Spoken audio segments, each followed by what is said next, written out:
Hello everyone. As promised in the previous video, I am here to help you with the calculations which are going to be Excel based. और ये उसके लिए हम इस्तेमाल करेंगे bond duration का concept.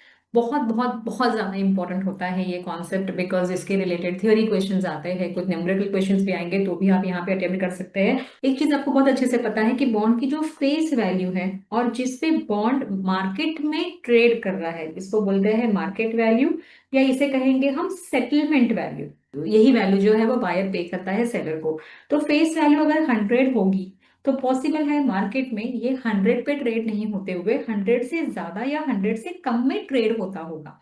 ये चीज आपको पता है। इस किस पे डिपेंड करता है कि ये ज्यादा होगा या कम होगा, तो उसके लिए हमें इंटरेस्ट रेट का कॉन्सेप्ट हमने पहले समझा होगा कि जब भी मार्केट में इंटरेस्ट रेट बढ़ता है तो मतलब मार्केट में जो बॉन्ड की इल्ड जो है वो बढ़ती है। और बॉन्ड की इल्ड बढ़ेगी तो जो प्रीवियसली इशूड बॉन्ड है, मतलब जो मार्केट में ट्रेड हो रहे हैं, वो बॉन्ड की वैल्यू जो है वो घटेगी। वैसे ही मार्केट में अगर इंटरेस्ट रेट कम होता है, आरबीआई का रेपो रेट वगैरह अगर कम हो जाता है, तो जो इल्ड है, इल्ड टू मैच्योरिटी, वो भी कम हो जाती है। और अगर वो कम हो जाती है इन केस, तो आपका जो बॉन्ड है, जो प्रीवियसली इशूड बॉन्ड है जो मार्केट में ट्रेड हो रहे हैं, उसकी वैल्यू बढ़ती है। मतलब बॉन्ड इल्ड और बॉन्ड की वैल्यू, इसका जो है एक इनवर्स रिलेशनशिप है, इसके बारे में आप जानते हैं। अभी ये डिपेंड कितना करता है या कैसे करता है कि अगर बॉन्ड इल्ड 1% से घटती है या बढ़ती है, तो बॉन्ड की वैल्यू जो है वो क्या 1% से ही घटेगी या बढ़ेगी? तो नहीं, ये डिपेंड करेगा कि कितना ड्यूरेशन बाकी है फॉर बॉन्ड टू मेच्योर। तो ड्यूरेशन ऑफ द बॉन्ड का जो कैलकुलेशन है ये बताएगा कि एग्जैक्टली जब भी 1% वहां पे इंक्रीज या डिक्रीज होता है बॉन्ड के इल्ड में, वो टाइम पे यहाँ पे कितना डिक्रीज या इंक्रीज होता है इन द बॉन्ड वैल्यूएशन में या बॉन्ड प्राइस में। उसका कैलकुलेशन हम कर सकते हैं with the help of Excel, और बहुत सिंप्लीफाइड वे में कर सकते हैं। और इसी को समझेंगे हम इस पर्टिकुलर वीडियो में। ये बहुत इंपॉर्टेंट वीडियो है। तो आप यहाँ पे एनआईएसएम की इंटरेस्ट रेट डेरिवेटिव की एग्जाम है, कॉमन डेरिवेटिव की एग्जाम है, फिक्स इनकम सिक्योरिटीज की एग्जाम है, रिसर्च एनालिस्ट की है, या तो इन्वेस्टमेंट एडवाइजर है, और पीएमएस है, पीएमएस डिस्ट्रीब्यूटर या पीएमएस मैनेजर, तो ये वाला वीडियो जो है वो आपके लिए है। ओके, तो importance of duration in bond calculation. Duration help investor to understand interest rate risk. आपके बॉन्ड की वैल्यू जो है वो कितनी घटेगी अगर सपोज इंटरेस्ट रेट मार्केट में बढ़ेगा। तो ये इंटरेस्ट रेट का रिस्क जो है वो हमेशा लगा हुआ रहता है। इंटरेस्ट रेट जो है वो स्टेडी नहीं रहता है।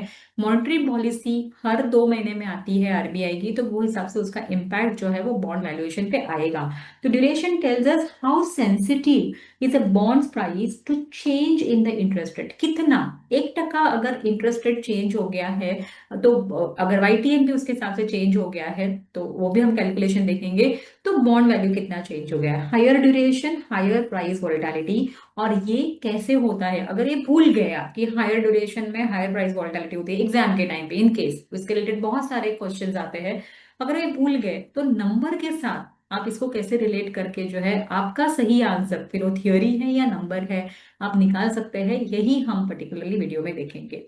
प्राइस मूवमेंट प्रिडिक्शन करना आपके लिए आसान हो जाता है। अगर इंटरेस्ट रेट घटता है तो बॉन्ड की प्राइस बढ़ती है, और इंटरेस्ट रेट बढ़ता है तो बॉन्ड की प्राइस घटती है। ये चीज और ये बेसिक कॉन्सेप्ट जो है फिक्स इनकम सिक्योरिटीज का, ये आपको बहुत ज्यादा जरूरी है समझना। So the percentage change can be estimated using modified duration. जब भी हम जो मैनुअल कैलकुलेशंस करते हैं, तो हमने देखा है, हमने कोर्स में भी इसे कवर किया हुआ है कि आप पहले जो है मकाउली ड्यूरेशन कैलकुलेट करेंगे, और जो भी मकाउली ड्यूरेशन आया है डिवाइड करते हैं हम वाईटीएम से टू कैलकुलेट योर और to arrive at your modified duration.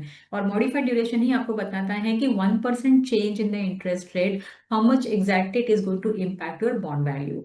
Comparison करने के लिए आसान हो जाता है। अगर सपोज आप ड्यूरेशन के साथ देख रहे हैं, मतलब ड्यूरेशन कंप्यूट कर रहे हैं, तो कंपैरिजन आसान हो जाएगा। Short term versus long term, high versus low coupon bond, government versus corporate bond का। और पोर्टफोलियो रिस्क मैनेज करने के लिए भी आसान हो जाता है, बिकॉज यहाँ पे रिस्क मैनेजर जो होते हैं वो फाइंड आउट कर सकते हैं कि एग्जैक्टली इंटरेस्ट रेट का अगर यहाँ पे रिस्क एसोसिएटेड है ही, तो यहाँ पे हेज कैसे किया जाए, इसके लिए हम इंटरेस्ट रेट डेरिवेटिव्स पढ़ रहे हैं। तो modified duration measures percentage change in bond price for 1% change in the yield। Bond value जब हम कंप्यूट करते हैं तो हम डिसाइड करते हैं यूजिंग वाईटीएम। बॉन्ड वैल्यूएशन करने के टाइम पे इल टू मेच्योरिटी का इस्तेमाल किया जाता है। जनरल इंटरेस्ट रेट जो हम बताते हैं या देखते हैं मार्केट में, वो नहीं कंप्यूट किया जाता है। जनरल इंटरेस्ट रेट से आप वाईटीएम कंप्यूट करेंगे और वाईटीएम से जो है आप कंप्यूट करेंगे आपका मैकॉले ड्यूरेशन, और वहां से बाद में कंप्यूट करेंगे आपका मॉडिफाइड ड्यूरेशन। अगर इतना बड़ा रास्ता नहीं पकड़ना है तो वाईटीएम से जो है डायरेक्टली जो है आप आपका मॉडिफाइड ड्यूरेशन कंप्यूट कर सकते हैं using your Excel sheet. General interest rate का मतलब क्या होता है? जो रेपो रेट होता है या आरबीआई का रेट रहता है, not use directly. General rate जो है वो इन्फ्लुएंस जरूर करते हैं वाईटीएम को, लेकिन वो फॉर्मूला में डायरेक्टली यूज नहीं किए जाते हैं। आरबीआई ने अगर इंटरेस्ट रेट रिड्यूस किए हैं तो मार्केट का जो यील्ड है वो फॉल हो जाएगा, नीचे आ जाएगा, रिड्यूस हो जाएगा। तो बॉन्ड वाईटीएम जो है वो भी मतलब बॉन्ड के जो वाईटीएम है, यील्ड टू मेच्योरिटी है, वो भी कम हो जाएंगे और बॉन्ड प्राइस जो है वो बढ़ेगी इनवर्स रिलेशनशिप की वजह से। आरबीआई अगर इंटरेस्ट रेट हाइक करता है तो मार्केट यील्ड राइज हो जाएगी एंड बॉन्ड प्राइस जो है वो फॉल हो जाएगी। दस YTM change because general interest rate change. इसलिए हम कहते हैं कि वाईटीएम जो है वो चेंज होता है because there is a change in the general interest rate. But to compute your modified duration, you will be taking YTM into account. Please keep in mind. तो चलिए पहले कंप्यूट करते हैं हमारा YTM। बहुत इजी है ये कंप्यूट करना और बहुत जल्दी आंसर आ जाता है।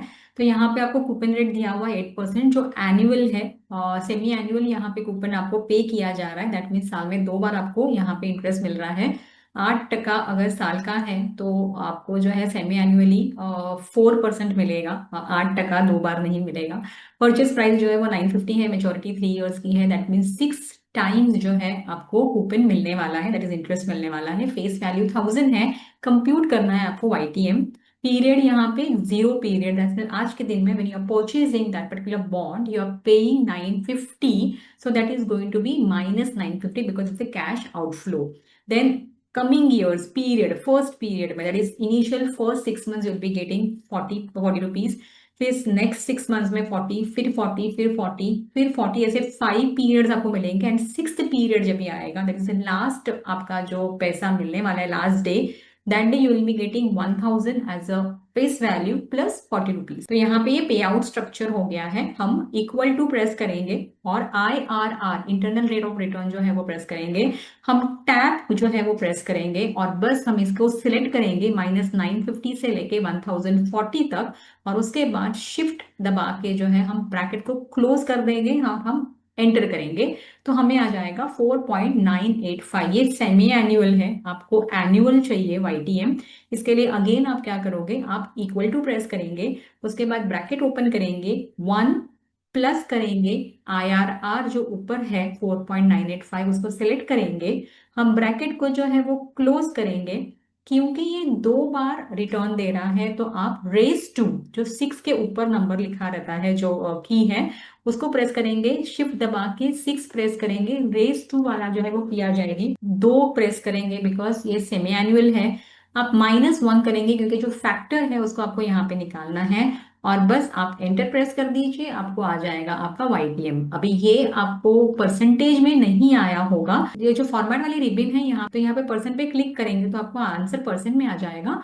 और आपको जो डेसिमल में चाहिए आंसर, तो यहाँ पे बस डेसिमल इंक्रीज कर दीजिए और डेसिमल डिक्रीज कर दीजिए, तो आपको आंसर जैसे 2 डेसिमल 3 डेसिमल तक चाहिए तो वैसे मिल जाएगा। तो ये आ गया आपका YTM। क्योंकि आपने यहाँ पे -950 दैट मीन्स फेस वैल्यू से कम में खरीदा है, इसके लिए आप यील्ड टू मेच्योरिटी भी देख सकते हैं, आपका ज्यादा है। आपका जो कूपन है वो आपको 8% दे रहा है, जबकि आपको जो YTM है ये 10.22% का मिल रहा है। और एक एग्जाम्पल चाहिए तो हम यहाँ पे ले सकते हैं, ये 1000, ये जो बॉन्ड है ये 1550 में खरीदा है, एंड आपको जो कूपन है ये मिल रहा है 80 रुपीज का, लेकिन आपको मिल रहा है से 3 साल। ओके, मतलब एनुअली है ये कूपन मिल रहा है आपको, और आपको तीसरे साल में मिलेंगे 1080, है कि नहीं। और उसके बाद आप इक्वल टू करेंगे, IRR प्रेस करेंगे, टैब ओपन करेंगे, और मतलब ब्रैकेट ओपन हो जाएगा टैब प्रेस करने से, और उसके बाद बस आप इसको सिलेक्ट करेंगे और ब्रैकेट क्लोज कर देंगे, आपको मिल जाएगा ये 6% एज इंटरनल YTM, और 6% एज YTM। और हमें जो है ये डेसिमल में चाहिए होगा तो ये 6.13 आ गया। तो 2 डेसिमल तक हमने इसको ले लिया है। अभी आप यहाँ पे देख सकते हैं आपका जो कूपन है ये 8% का है और इल टू मेच्योरिटी जो है आपकी 6.13 है। मतलब यहाँ पे आपने परचेज जो किया है बॉन्ड ये ज्यादा पैसे देके किया हुआ है as compare to face value. इसके लिए आपको यहाँ पे वाईटीएम कम आ गया। अब यहाँ पे अगर आप ड्यूरेशन बढ़ाते हैं, मतलब 3 साल का मेच्योरिटी नहीं होते हुए अगर सपोज आप 4 साल का मेच्योरिटी या 5 साल का मेच्योरिटी करते हैं, तो ऑटोमेटिकली आपका वाईटीएम जो है वो बढ़ेगा, क्योंकि आप ज्यादा टाइम के लिए जो है आप आपके रिटर्न जो है वो ले रहे हैं, मतलब आपका इंटरेस्ट जो है वो ले रहे हैं। से यहाँ पे फॉर एग्जाम्पल अगर मैं इसे इंसर्ट कर देती हूँ एक्सेल, ओके, और यहाँ पे ये 6.13 है, आप बस देखते रहिए, अगर मैं 80 रुपीज और बढ़ा देती हूँ तो ये 6.54 हो गया। ओके, मतलब ये बढ़ गया। और उसके बाद अगर सपोज और मैं बढ़ाती हूँ और एक साल अगर मैं यहाँ पे 80 रुपीज लेती हूँ in the form of interest, तो ये 6.54 से और बढ़ के 6.79 हो गया। अभी आपने देख लिया रहेगा कि जैसे आप पीरियड बढ़ा रहे हो, ज्यादा पीरियड तक इंटरेस्ट ले रहे हो, मतलब मेच्योरिटी के लिए जितना ज्यादा टाइम लग रहा है उतना वाईटीएम जो है वो बढ़ रहा है, भले ही आपने उसको 1050 देके ही क्यों ना खरीदा हो। तो यहाँ पे आपके थियोरी क्वेश्चंस अगर कुछ आते हैं तो कवर हो जाएंगे। अगर वो लोग वाईटीएम रिलेटेड अगर न्यूमेरिकल क्वेश्चन भी नहीं पूछते हैं, लेकिन आप कहीं अगर स्टक भी हो जाते हैं कि नहीं मुझे समझ में आ रहा है अभी ये कैसे रहेगा, कि अगर इंटरेस्ट रेट बढ़ रहा है या आपने फेस वैल्यू से ज्यादा में खरीदा है तो वाईटीएम पे क्या इम्पैक्ट आएगा, या अगर मेच्योरिटी पीरियड अगर इंक्रीज हो रहा है तो वाईटीएम पे उसका क्या इम्पैक्ट आएगा, नहीं समझ में आ रहा है, कोई बात नहीं, आप एक्सेल शीट पे चले जाइए और आप अपना ही एक क्वेश्चन बना दीजिए और यहाँ पे नंबर्स चेंज कर करके आप देख लीजिए, आपका यहाँ पे कॉन्सेप्ट है वो क्लियर हो जाएगा और बहुत श्योरिटी के साथ, बहुत कॉन्फिडेंस के साथ जो है आप ये आंसर अटेम्प्ट करेंगे। यही इंटेंशन है आपको ये पढ़ाने का।